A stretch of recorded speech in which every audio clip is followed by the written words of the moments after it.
Top Shotter Records. Yeah. Platinum style rolling. I just sit fresh. You know, it's mega spicy, girl. Oh, get a little loving.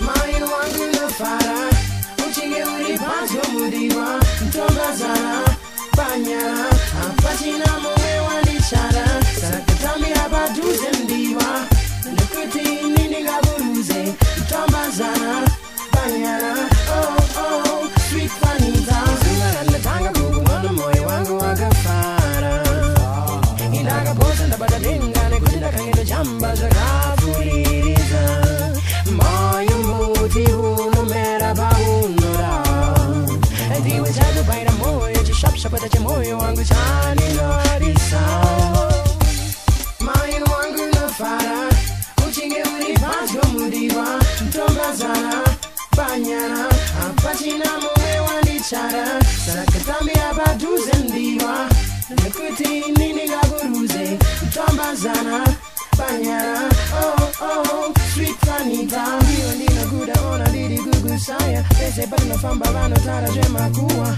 Vasiye zako barmanya nemepo Tamra baduze mdiwa ligu chode Mukanwa mago muno tabra semu towe matamba Gandara chene kunge irengi rozi Daiva daiva hove dagu ita juzu yangu Squero mbeya shedu chile muna zambesi Moyo wangu no fara Uchinge ulipanzwa mudiwa Mtomba zana Banyana apachina mowe wanichara Sakatambi hapa duze mdiwa Nukuti nini gaburuze Mtomba zana Banyana oh sweet fanita Zungara ndatanga bugu mwana moyo wangu wakafara Indaga posa ndabada dengane kutida kangeto jamba zakafuririza Moyo Muti uno mera ba uno ra Diwe chagu baira moyo Chishap shapata cha moyo wangu chani norisa Moyo wangu nafara Uchinge ulipanzwa mudiwa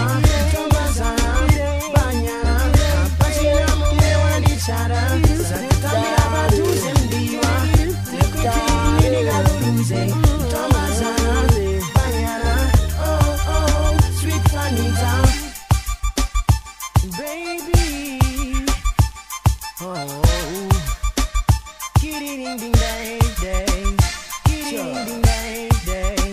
I just sit fresh. You know, it's mega spicy, girl. Top Shotter Records. Get a little loving. Yeah. Platinum style rolling.